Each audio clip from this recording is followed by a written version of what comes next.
Psalm 33:2. Praise the Lord with the harp. Make melody to him with an instrument of 10 strings.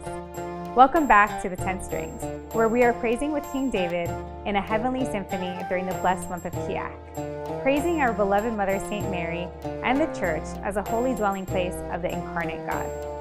Today we will move the next string and discuss Aaron's rod. Let's review the story of Aaron's rod. Aaron's rod was a source of strength and power of God. Let's recall a story in Exodus chapter 7, when God instructed Moses to instruct Aaron to cast his rod before Pharaoh.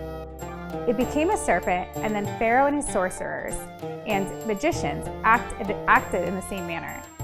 Their rods also turned into serpents. However, Aaron's rod swallowed up their rods, representing the power of God. We turn our attention to the book of Numbers, chapter 17, where we read about the budding of Aaron's rod. Some of the Israelites were rebelling against Moses and Aaron, and we read of Korah's rebellion and destruction in chapter 16. In chapter 17, we read about how God sort of settled things. He instructed Moses to take a rod from each of the father's house of the 12 tribes of Israel and to write each man's name on the rod for a total of 12 rods. Aaron's name was written on the rod of Levi.